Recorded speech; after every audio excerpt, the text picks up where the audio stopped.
ଅଦରକାରୀ ଭାବରେ ପଡ଼ି ରହିଛି ଏକ ପଥର ଖଣ୍ଡ।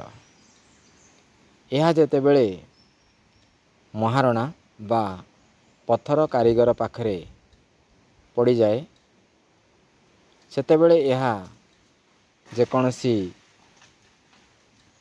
ମହାନ ବ୍ୟକ୍ତିଙ୍କ ମୂର୍ତ୍ତି, ଦେବାଦେବୀଙ୍କ ମୂର୍ତ୍ତି, ମହାପୁରୁଷଙ୍କ ବ୍ୟକ୍ତି ଏପରିରେ ସଜେଇ ଦିଆଗଲା ପରେ ଏହା ଲକ୍ଷ ଲକ୍ଷ ନାହିଁ କୋଟି କୋଟି ଟଙ୍କା ବି ହୋଇପାରେ। ଅର୍ଥାତ୍ ଇକୋନୋମିକ୍ସରେ ଏହାକୁ ଆକାରଗତ ଉପଯୋଗିତା କୁହାଯାଏ। ତେଣୁ ଏହାର ବି ଉପଯୋଗିତା ରହିଛି।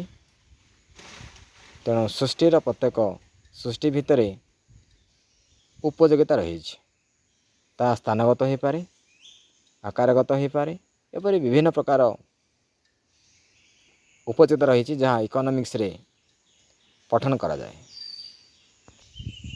ଭୋକେସନାଲ୍ ଟ୍ରେନିଂ ଦ୍ୱାରା ଏପରି ପରିତ୍ୟକ୍ତ ବସ୍ତୁ ବା ଦ୍ରବ୍ୟକୁ ଇକୋନୋମିକ୍ରେ ଚେଞ୍ଜ କରାଯାଇପାରିବ, ଯାହା ବେକାର ଦୂରୀକରଣରେ ସାହାଯ୍ୟ କରିବ। ଏକ ଚିନ୍ତନ, ଏକ ଅନୁଚିନ୍ତା ବାଇ SK ଏଜୁକେସନ୍ ଟ୍ରାକ୍।